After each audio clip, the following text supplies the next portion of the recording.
Halleluuja. Issand, me täname, issand, ja ava, issand, me silmad nägema sinu seaduse imesid. Issand, tee oma sõna elavaks, issand, ilmuta ennast meile ja et kui sina issand, meile ennast ei ilmuta, siis me käime pimeduses, issand, aga me tahame valguses käia ja tee, issand, oma sõna elavaks ja avame südamed vastu võtma, issand, seda sõna, mis tuleb sinu käest ja et see tooks esile muutuse meie südametes, et me muutuksime sinu sarnaseks, Jeesus, veel enam, et me vajame, issand, muutumist ja puhastust ja pühitsust Jeesuse nimel, et las tulla see esile ja et see igasugune isekus, ülbus, uhkus jäägu meist kaugele maha Jeesuse nimel ja igasugune sõnakuulmatus.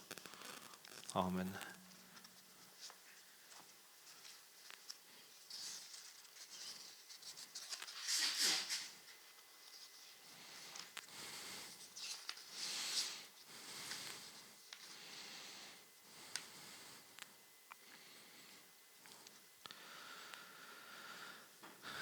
Jah, ma loen põhiliselt Jumala sõna, et ma ise räägin nii vähe kui võimalik. Et kuna ise olen nii puudulik, et siis õpetussõnad 3.34. Pilkajale on temagi pilkaja, aga alandikele annab ta armu. Ja õpetussõnad 28.13. Kes oma üleastumise varjab, ei jõua sihile, aga kes neid tunnistab ja neid hülgab, leiab armu. Jah, mul on südames selline teema nagu alandlikkus, et seda alandlikkust on mitmesugust ja et 4. Moosese 12.3 ütleb, aga mees Mooses oli väga alandlik ja alandlikum kõigist inimestest maa peal. Et kui me vaatame, kes Mooses oli, et Mooses oli Iisraeli rahva juht ja kui vaja, ta käskis ka selle kuldvasika neile sisse süüa ja et see alandlikkus ei ole selline, et me nagu kõigega peaksime leppima või kõigega nõus olema, et me nüüd ei julge midagi öelda. Et alandlikkus on see, et me alandume Jumala ette ja me peame tähtsaks Jumala seadusid ja et me seisame tõe eest ja õigete asjade eest. Et me ei seisa oma tahte eest, aga just et tõe eest, et mis on Jumala tahe.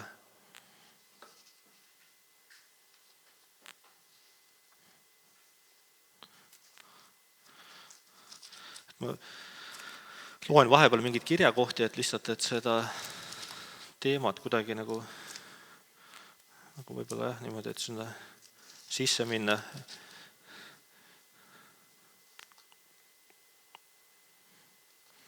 Et kui me mõtleme just, et kes on alandlik, et siis öeldakse, et Mooses oli kõige alandlikum mees ja ka Jeesuse kohta öeldakse, et ta on alandlik, et oli alandlik.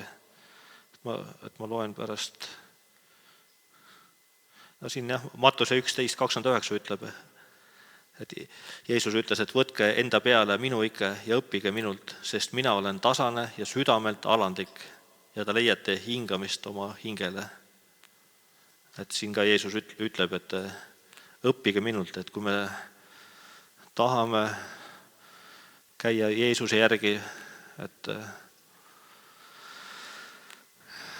igasuguse uhkuse ja ülbuse maha panna, siis on meil vaja alandlikkust, täpselt uhkuse vastande. Ja seda saame õppides Jeesuse käest. Et mujalt, me saame, meil on Piiblis ka eeskujusi, et on Mooses ja on Taavet. Taaveti kohta öeldi ka, et on Jumalale meelepärane, Jumala südame järgi mees. Ja siin on ka teisi, Hiob ja aga inimesed olid siiski puudulikud, aga Jeesuse käest me saame absoluutselt täiuslik eeskuju.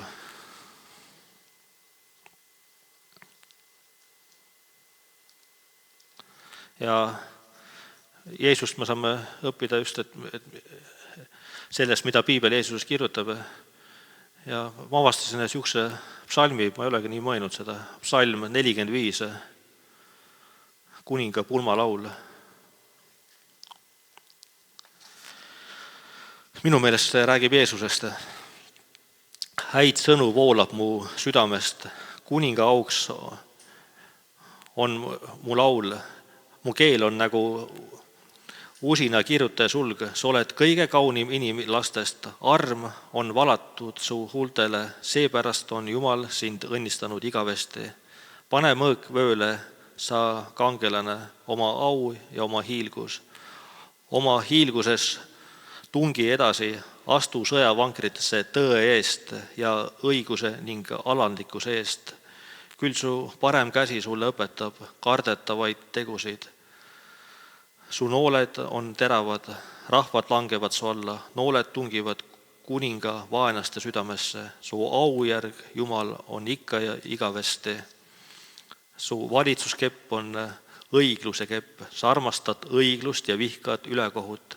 Seepärast on Jumal, sinu Jumal sind võidnud rõõmuõliga enam kui su kaaslasi.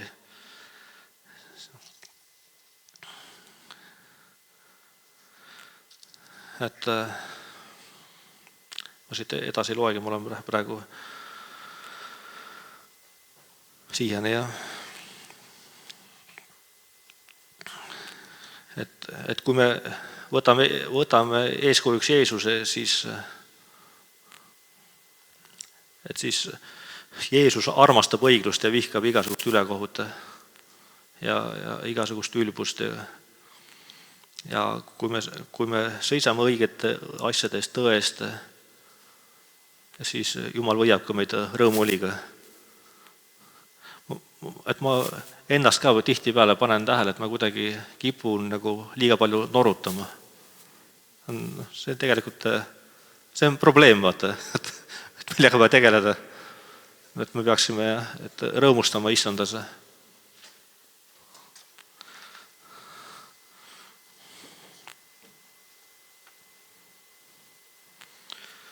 Ja psalm 25:9, ta juhib alandikud käima õiguses ja õpetab alandikke oma teele. Et siin samamoodi jälle kinnitab, et ta juhib käima nad õiguses ja õpetab alandikke oma teele. Et see ongi, et kui sa ei ole alandik, siis neid inimesi ei saa õpetada. Et seal ühes psalmis on ka minu meelest hästi öeldud, et nad on nagu need kangekaelsed, need muulad, kellele tuleb need rauad panna nagu sinna suhu ja siis neid tirida. Et nad ei võta, nad on kangekaelsed.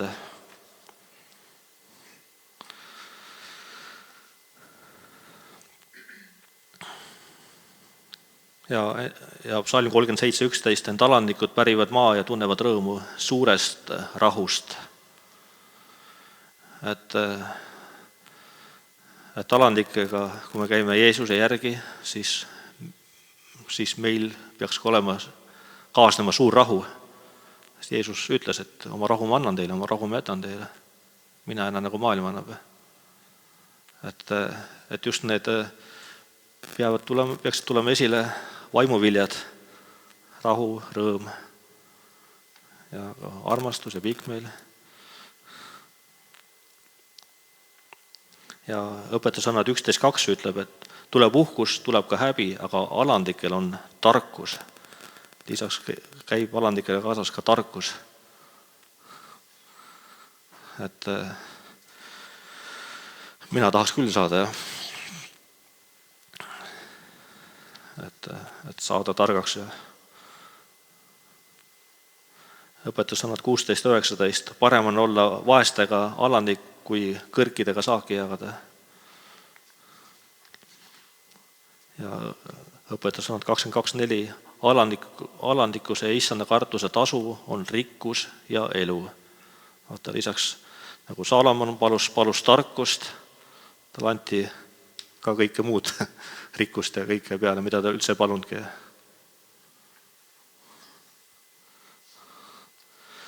Aga kui me hakkame vastupidi, hakkame taotlema neid oma hea elu ja kõike seda raha või rikkust või niisugust paremat elu, et siis me liigume vales järjekorras. Et esmalt on vaja paluda alandlikkust ja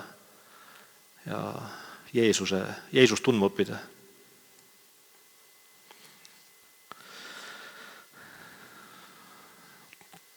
Ja õpetussõnad 29-23, inimest alandab ta oma ülbus, aga kes on alandliku vaimuga, saab au. Ja Jesaja 57, 15 ja 16. Sest nõnda ütleb kõrge ja üllas, kes igavesti elab ja kelle nimi on püha. Ma elan kõrges ja pühas paigas ja rõhutute ning vaimult alandlike juures, et turgutada alandlikke vaimu ja elustada rõhutute südameid, sest mina ei riidle mitte igavesti ega ole jäädavalt vihane, muidu nõrkeksid mu palge ees nende vaim ja hinged, keda ma ise olen teinud.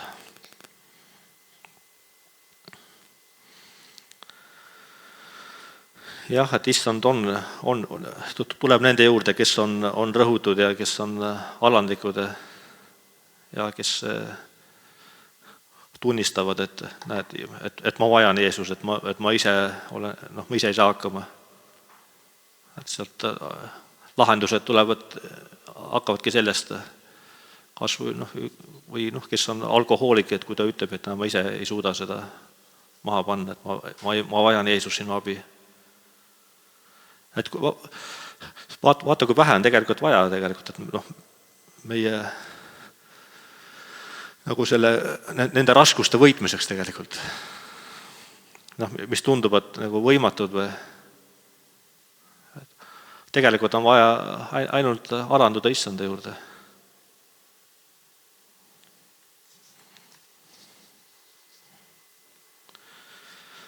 Ja Miika 6.8, tema on andnud sulle teada, inimene, mis hea ja mida nõuab issand sinult muud, kui sa teeksid, mis õige, armastaksid headust ja käiksid alandlikud koos Jumalaga.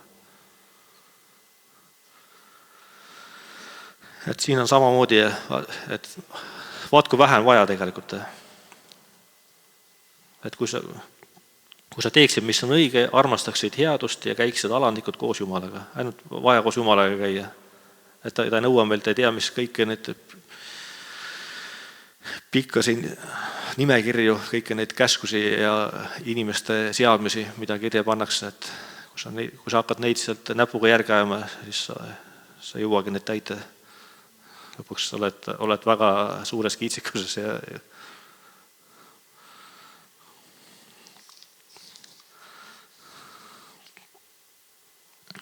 Sefania 2.3, otsige issandat kõik alandlikud maal, kes te teostate tema õigust.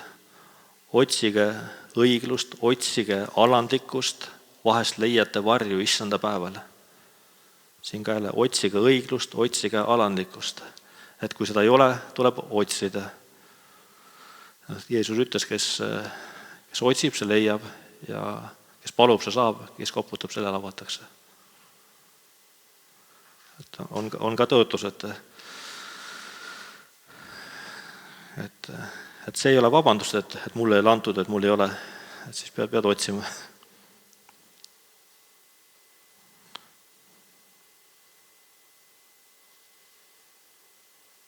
Ja Sakaaria 9.9 on jälle eeskuju, milline oli Jeesus.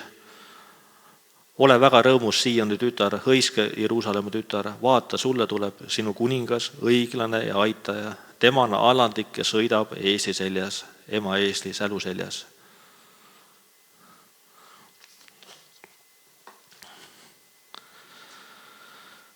Et Jeesus tuli siia kui kuningate kuningas ja ei sõitnud seal suurt uhkete tõldadega või seal isegi seal sõjahobusega mitte, tuli lihtsalt ees ja seljas ja kuningas.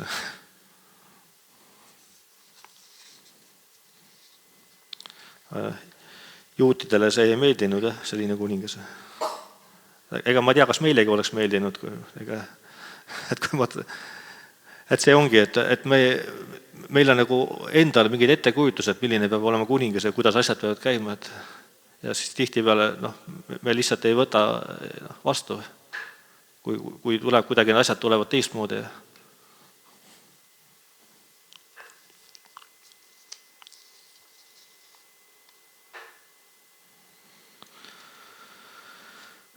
Jah, et Uues Testamendis on ka palju neid kirjakohti need alandlikkusest, et mõned ma loen. Ja Luuka 1:52, ta on tõuganud maha võimukad troonidelt ja ülendanud alandlikke. Et ma usun ka, kui Jeesus tuleb tagasi, kui tuleb 1000-aastane rahuriik, et kus maailma valitsus saab olema Jeruusalemmas, mitte New Yorgis, et kõik maailma juhtimine saab olema seal. Ja ma usun, et need kuningad, keda Jeesus ametisse seab, saavad olema sellised, nagu oli Taavet või Mooses. Et siis tuleb päris korralik selline võimu kuningate vahetuse. Täna Toivo rääkis sellest, ma algust natukene kuulsin seda jutlust, mida Toivo rääkis, ta just rääkisigi nendest kuningatest ja sellest, et sellised häid juhte tegelikult ei olegi nagu kerge leida, ja siis, kui sa leiad hea juhi, et siis ei ole mõistlik, nagu seda tehakse täna demokraatlikus korra järgi, et iga 4-5 aasta tagant vahetatakse juhte. Tegelikult, kui sul on hea juht, et seda, ta võiks olla seal 20 aastat või 30 või 40 aastat, et väga rumal on tegelikult head juhti maha võtta, kui ta on ainult 4 või 5 aastat valitsenud. Et see näitab vaata seda, selle maailma, kui puudulik on selle maailma korralduse. Et see demokraatia absoluutselt ei ole piibelik. See on täiesti piiblivastane selline riigikorraldus. Ja see on väga paha, kui veel kogudusse tuuakse veel see demokraatia, et kui me hakkame seal valima. Et meil tuleb Jumala käest paluda.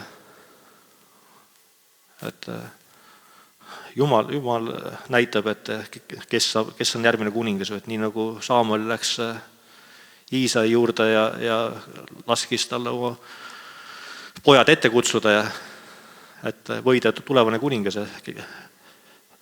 keda Jumal näitas. Kuigi kuningas võiti juba ära, aga Taavet astus alles, ta ei astunud kohe kuningasse, et läks veel aastad aega. Et Jumal paneb juba vaimulikus mõttes, ta paneb juba valitsejad paika ja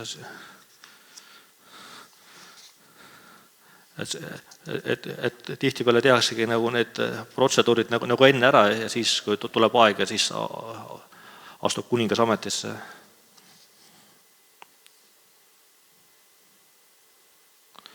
Efeslaste 4:1-3. Mina, kes olen vang Kristuse pärast, kutsun teid üles elama selle kutsumise vääriliselt, millega te olete kutsutud.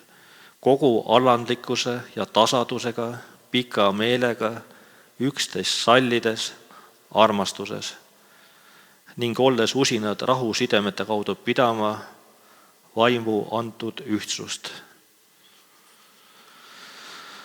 Jah, selle alandlikkuse juurde käib ka see, et me oleme üksteise suhtes sallivad ja talume üksteist, oleme pika meelega, et see ka pikk meel käib sinna juurde. Et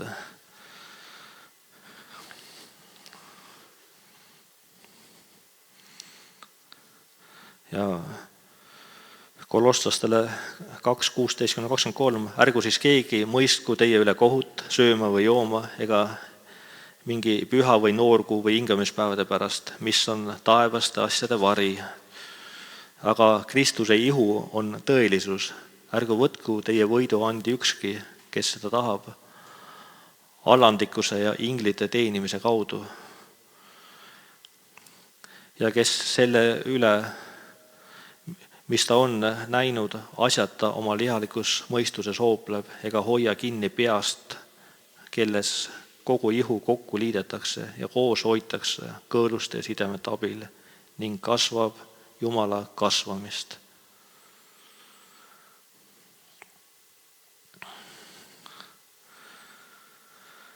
Jah, samas me peame kõik hoidma nagu oma võiduannist kinni, et keegi nagu meil ära võtaks, aga samas me peame ka hoidma nagu seda vaimu ühtsust, et olema koos, et meid hoitakse koos selle. Ja meid hoitakse kõõluste ja sidemete abil ja me kasvame koos Jumala kasvamist.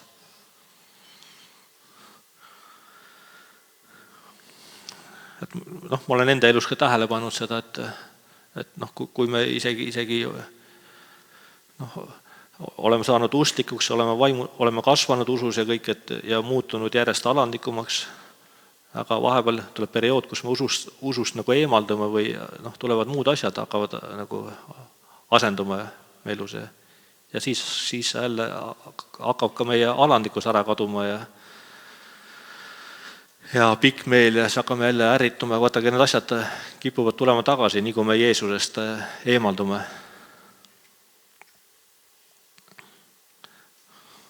Et selleks, et saada Jeesuse, millest tuleb muidugi alustada, et üldse Jeesuse sarnaseks hakata saama või saada, siis tuleb esmalt uuesti sündida.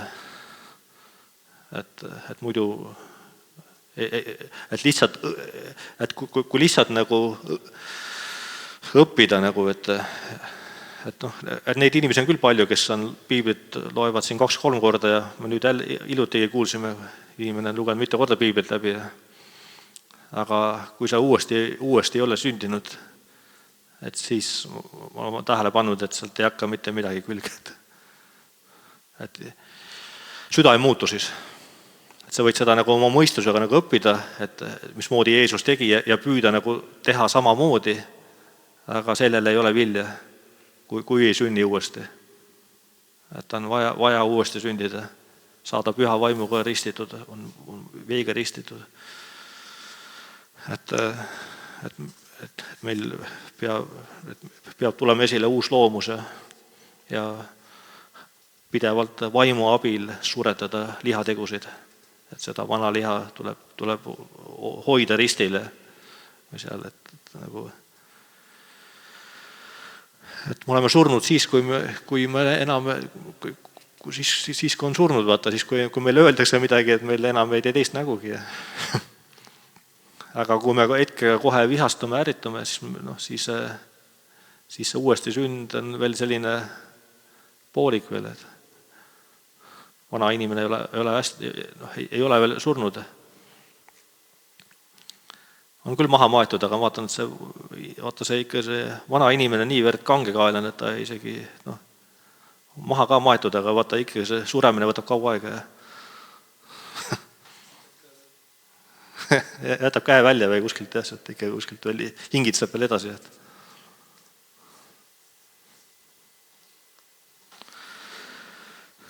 Nii, kolostlastele. Ma loen veel kirjast kolostlastele 3. peatükist veel esimesed 17 salmi.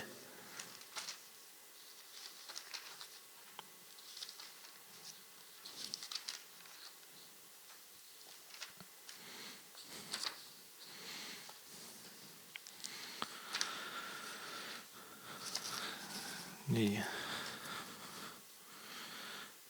Siis kirjas kolostlastele 3. peatükk. Kui te nüüd koos Kristusega olete üles äratatud, siis otsige seda, mis on ülal, kus Kristus istub Jumala paremal käel. Mõtelge sellele, mis on ülal, mitte sellele, mis on maa peal, sest te olete surnud ja teie elu on koos Kristusega Jumalas. Kui Kristus teie elu saab avalikuks, siis saate ka teie koos temaga avalikuks kirkuses. Surmake nüüd need liikmed, mis on maa peal, hoorus, rüvedus, kirg, kuri himu ja ahnus, mis on ebajumala teenistus. Nende pärast tuleb Jumala viha sõna kuulmatute laste peale. Nendes käisite muiste ka teie, kui te elasite selliselt. Nüüd aga jätke teiegi maha see kõik viha, raev, kurjus, teotamine, siivutud sõnad oma suust. Ärge valetage üksteisele, sest te olete seljast võtnud vana inimese tema tegudega ja olete rõivastanud uude inimesse, kes pidevalt uueneb tunnetama oma looja näo kohaselt. Kui see sünnib, siis ei ole enam kreeklast ega juuti, ei ümberlõigatut ega ümberlõikamatut, ei umbkeelset ega sküüti, ei orja ega vaba, vaid kõik ja kõikides on Kristus. Rõivastuge siis nagu Jumala valitud pühad ja armastatud südamliku kaastundega, lahkusega, alandlikkusega, tasadusega ja pika meelega, üksteist taludes ja üksteisele andestades, kui kellelgi on teise vastu kaebust. Nii nagu Issand teile on andeks andnud, nõnda tehke teiegi. Aga üle kõige selle olgu armastus, see on täiuslik side ja teie südameis valitsegu Kristuse rahu, millesse te olete kutsutud ühe ihuna. Olge tänulikud. Kristuse sõna elagu rikkalikult teie seas, kõiges tarkuses õpetage ja manitsege üksteist psalmide, hümnide, vaimulike lauludega, laulge kogu südamest tänulikult Jumalale ja kõik, mida te iial teete sõnaga või teoga, seda tehke Issanda Jeesuse Kristuse nimel, tema läbi Jumalat tänades. On üks võrratu kirja kohta. Et see on ikka selline tarkus, et kohe see loed siis kohe rõõmustab. Et kiitus Issandale. Et kõik, vaata, me elu käibki tegelikult koos üksteist taludes, üksteist sallides, et meie armastus meie vahel läks tugevaks. Et ta lähebki niimoodi, kui me koos käime, koos teeme asju ja üksteist manitseme ja julgustame ja psalmide ja hümnidega ja vaimulike lauludega, et selline koos käimine ja koos laulmine, siin on ka absoluutselt võtmed, kuidas vaimulikult kasvada, kuidas saada Jeesuse sarnaseks. Mitte ainult üksi, aga kogu kogudusega. Et see on nagu võrratu tarkus ja kõik, mida me teeme Issanda Jeesuse nimel, tema läbi Jumalat tänades. Vaata, kõik, mida teeme ühes tänuga. Et üks teine kirja kohta ütleb ka, et tooge kõik vajadused ühes tänuga Jumala ette. Et on ühes tänuga. Ma olen vaadanud, eks ma enamasti enda pealt olen märganud need asju. Eks meil ongi esmalt nagu vaja tegeleda endaga ja kui me hakkame teiste vigu otsima, siis me läheme väga kiiresti kraavi. Põhilistama endaga tegeleda. Et palk välja võtta, siis me näeme pindu tõmmata oma venna silmast. Et ma olen tähele pannud, et kui natukenegi on nurin, et asjad hakkavad alla mäge minema. Et see nurin tõmbab nii maha meie nagu usus kasvamise. Jumal eemaldab seda. Ja sellepärast siin öeldaksegi, kõik tehke ühes tänuga. Et see tänu meil, seda nagu on niisugune asi, mida tuleb väga hoida.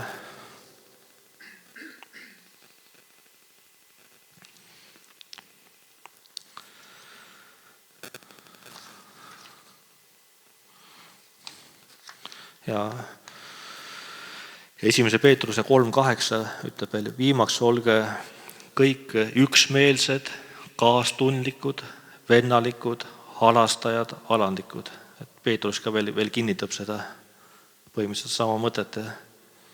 Ja 1. Peetruse 5.5. Aga te kõik rüütage enda alandlikkusega üksteise vastu, sest Jumal paneb suurelistele vastu, aga alandlikele annab armu. Et see alandlikkusega tuleb kindlasti lausa nagu rüütada.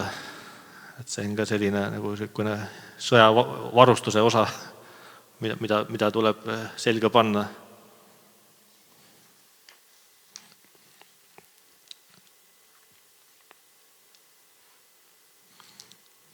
Ja Jakobuse 4.6, aga ta annab veel suuremat armu.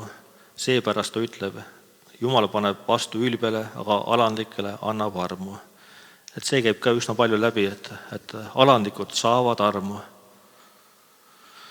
Et meil on ka see ütlus siin pidevalt armu ja rahu. Et siin üksteisele soovime, et meil on vaja armu, et iga päev öeldakse, et Jumala arm on uus ja ma tihtipeale hommikuti palvetan, et ma lihtsalt võtan Jeesuse nimel vastu uue armu, sest kirjutatud on, et igal hommikul on arm uus. Ja annan kõik mured ja koormad issandale üle, sest tema toimetab kõik hästi.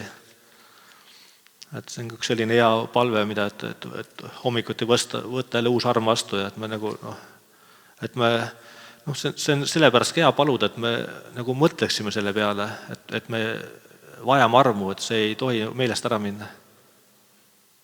Et muidu me hakkame oma käsivarre peale toetuma. Või kui me unustame ära nagu armu, et meil on vaja kogu aeg armu, siis me oleme ise kõvad tegijad ja ka Pühakiri ütleb, et neetud on see, kes toetab oma käsivarre peale. Et ilma Jumalata tuleb väga kiiresti needused tagasi.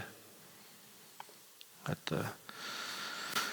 kirjas on, et Jeesus kandis kõik meie needused ristipuule,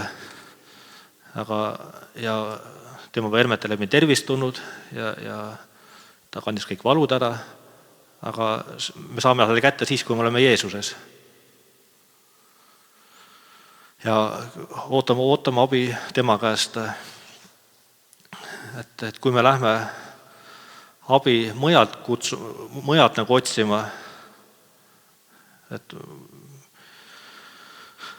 minu meelest on see Jumalale väga solvav. Et kui me lähme otsima mujalt abi, et me ei lähe nagu Jeesuse juurde, et kui me jääme haigeks, tegelikult me tuleks abi, tuleks tulla küsima Jeesuse käest. Et see, et eks me elame sellises heaolu ühiskonnas ja meil on kõik see arstiabi, kõik on kättesaadav. Ja ma näen, et kuidas kogudused ka või inimesed on tegelikult nii harjunud, see on nii loomulik, et me läheme, kui mingi probleem on, et me läheme arsti juurde kohe. Me käime tervisekontrollis ja igast kogu aeg laseme vaadata siit sealt. Mina küll ei taha enam käia, ma pole ammu käinud, et kunagi Kaitseväes töötasin, meile kogu aeg tehti neid tervisekontrolle käia. Ma juba siis ei sallinud seda, et ma väga vastumeelselt käisin.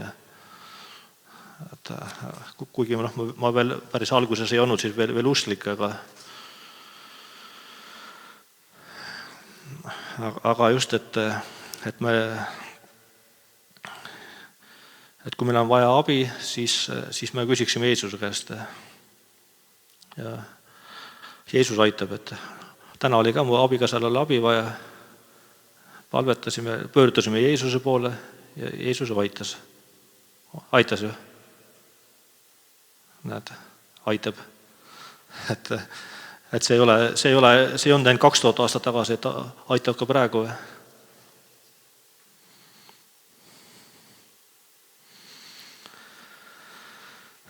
Aga jah, selline siis oli praegu selline nagu see mõte, mis ma tahtsin edasi öelda.